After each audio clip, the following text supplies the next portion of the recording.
मेरा नाम डॉक्टर संजीव कुमार है। मैं अमेरिका में पिछले 25 सालों से मेडिकल डॉक्टर की हैसियत से काम कर रहा हूँ और मेरा जो स्पेशलिटी है वो पैलिएटिव केयर और हॉस्पिस केयर है। ये वीडियो मैं स्पेसिफिकली हमारे हिंदुस्तान के लोगों के लिए बना रहा हूँ, क्योंकि जिस फील्ड में मैं काम करता हूँ उसका इंडिया में काफ़ी कम रिप्रेजेंटेशन है, काफ़ी कम उसके बारे में जानकारी है। मैं पटना मेडिकल कॉलेज से पास आउट किया था और अभी आप लोग को मालूम होगा कि पटना मेडिकल कॉलेज के 100 साल पूरे हुए। पटना मेडिकल कॉलेज हमारे देश का सबसे पुराना मेडिकल कॉलेज में से एक है और अभी हमारी प्रेसिडेंट आई थी वहाँ पे और उन्होंने एक 5,500 बेड का विश्व का दूसरा बड़ा हॉस्पिटल का उद्घाटन किया। मुझे भी पटना मेडिकल कॉलेज बुलाया गया था वहाँ पे एक लेक्चर देने के लिए। ये मेरे लिए बहुत बड़ा सौभाग्य और मेरे लिए बहुत बड़ा ऑनर था। तो मैंने वहाँ हॉस्पिस के बारे में बातें की। हॉस्पिस और पैलिएटिव केयर, ये दो शब्द ऐसे हैं जिनको समझना हम लोगों को अच्छी तरह से होगा। हॉस्पिस का मतलब होता है किसी भी पेशेंट का देखभाल उस समय करना जिस समय सारी मेडिकल ट्रीटमेंट नाकाम हो चुकी हैं या एक पेशेंट की उम्र इतनी हो चुकी है कि अब उनका बैकुंठ या भगवान के पास जाने का समय आ गया है। आप लोग को मालूम होगा बनारस के घाटों में एक ऐसा जगह है जिसका नाम मोक्ष भवन है, जहाँ पे हमारे भारत से वहाँ जाते हैं लोग, बूढ़े लोग, ताकि हम गंगा किनारे अगर हम स्वर्ग को सिधारें तो हम सीधे बैकुंठ जाएंगे। हमारा जो भारतवर्ष का कल्चर है उसमें अपनी मृत्यु या अपने सगे संबंधियों की मृत्यु के बारे में बात करना अपशकुन माना जाता है, लेकिन सबसे बड़ा सत्य मृत्यु है। हम सभी जानते हैं कि हम हमेशा के लिए जिंदा तो नहीं रहेंगे, एक दिन हम सभी को जाना है, लेकिन हम सभी कैसे जाएंगे? कुछ लोग बहुत अच्छी मृत्यु होती है, जैसे मेरे पिताजी की हुई थी। वो अचानक 83 साल की उम्र में काम करते करते अच्छे से खाना खाए और उसके बाद रात में उनकी मृत्यु हो गई। लेकिन मैंने अपने परिवार को ये समझा के रखा था कि जब वो समय आए तो उनको हॉस्पिटल में ले जाकर वेंटिलेटर के ऊपर लगाकर बहुत सारे नीडल हाथों में डालकर बहुत सारे प्रोसीजर कर कर उस तरह से भगवान के पास नहीं जाना है। उनको भगवान के पास जाना है जब वो अपने बिस्तर पे हों, अपने छत के नीचे हों, अपने तकिए पर हों और अपने परिवार के साथ हों। मुझे अगर पता लगे कि मुझे आज से 5 दिन के बाद मरना है तो मैं कहाँ रहना चाहूँगा और मैं कैसे रहना चाहूँगा।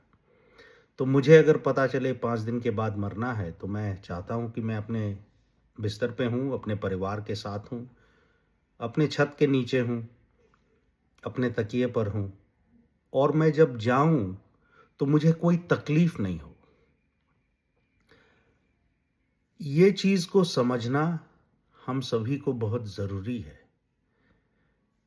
क्योंकि मैं भी सेल्फिश हूँ सभी की तरह। मैं भी चाहता था कि मेरे पिताजी अमर रहें, हमेशा जीवित रहें, हमारे साथ रहें। मेरी माँ अभी है, मैं चाहता हूँ वो कि अजर अमर रहें, वो कभी उनकी मृत्यु ना हो, लेकिन ऐसा तो होगा नहीं। एक दिन उनको भी जाना है। तो मैं कैसे सोचता हूँ वो कैसे और कहाँ जब वो समय निकट आए। तो यही चीज़ मैं आप लोग से बात करना चाहता हूँ इस बारे में। इस पे सभी को बहुत गूढ़ चिंतन करने की बात है, समझने की बात है कि इसका मतलब ये नहीं है कि आप मृत्यु चाह रहे हैं। इसका मतलब ये है कि जब वो समय आए तो हम खुद को या अपने परिवार वालों को हम कैसे पाएं, किस तरह से वो रहें। जो सामर्थ हैं वो हॉस्पिटल ले जाते हैं, 90 साल के हों या 85 साल के हों, और बहुत सारा प्रोसीजर होता है, और उसके बाद वेंटिलेटर पर अगर जाना हो तो डॉक्टर उनको वेंटिलेटर पर डाल देते हैं। लेकिन एक बार 90 साल की उम्र में आप वेंटिलेटर पे जाएं तो आपको उसमें से वापस निकालना बहुत ही मुश्किल काम है। और हम आज मॉडर्न मेडिसिन में किसी भी आदमी को हम काफ़ी लंबे समय तक जीवित रख सकते हैं मॉडर्न ट्रीटमेंट के जरिए, जब तक कि उनका शरीर जवाब न दे पाए। और उस समय 90, 85 साल, 80 साल और बहुत सारे मेडिकल कंडीशन होने के समय ये काफ़ी मुश्किल हम डॉक्टरों को होता है उनको उस वेंटिलेटर से वापस निकालने के लिए, और वापस एक स्थिर जीवन जैसे वो पहले थे वो जीने के लिए। नाम नहीं लूँगा, लेकिन हमारे देश में एक बहुत नामी गिरामी सेलिब्रिटी जो कि 92 ईयर के थे, वो अभी पिछले 2 सालों में उनकी मृत्यु हुई। पर वो अपने आखिरी समय में वो 28 दिनों के लिए वेंटिलेटर पर थे। क्या मैं चाहूँगा कि अगर मैं वो होता तो 28 दिनों के लिए वेंटिलेटर पे होता और उसके बाद भगवान के पास जाता? या फिर मैं अपने लिए या अपने सगे संबंधियों के लिए उस उम्र में ये चाहूँगा कि वो जब भी भगवान के पास जाएं बहुत सुखपूर्वक और शांतिपूर्वक जाएं। हॉस्पिस यही चीज़ करता है। यहाँ पे हॉस्पिस की एक टीम होती है, एक डॉक्टर होता है, एक नर्स होती है, एक नर्स एड होती है, एक चैपलिन, पादरी, चूँकि ये क्रिश्चियन कंट्री है यहाँ पादरी होते हैं, और एक सोशल वर्कर होता है जो सबको जोड़ के रखता है ताकि पेशेंट और परिवार को जो भी चीज़ चाहिए उसको उपलब्ध कराता है। इस चीज़ हम चाहेंगे कि मेरे देशवासी जो भी हमको सुन रहे हों इस चीज़ पे हमेशा सोचें। मैं अगर 80 साल का हो जाऊंगा और मुझे डायबिटीज़ या हार्ट प्रॉब्लम है या नहीं भी है, तो अगर मैं अभी यहीं पे अगर गिर जाऊं, सडनली मेरा हार्ट अटैक हो या मेरी सांस रुक जाए, तो यहाँ पे जब इंडिया में 100 नंबर है, आप एम्बुलेंस कॉल करते हैं, यहाँ पे 911 नंबर है। मेरे परिवार अगर उसको कॉल करें तो वो जैसे ही आएंगे वो सबसे पहला काम ये करेंगे कि वो मेरे छाती पे हाथ रख के उसको पंप करेंगे, जिसको सीपीआर या कार्डियोपल्मोनरी रिसससिटेशन बोलते हैं।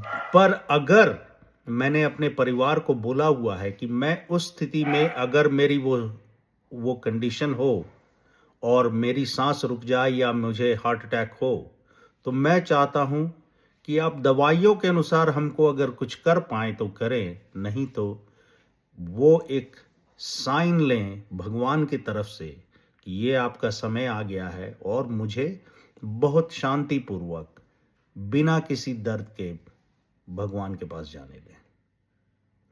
हॉस्पिस का यही मतलब है। इस वीडियो के जरिए मैं आप लोग को यही समझाना चाहता था।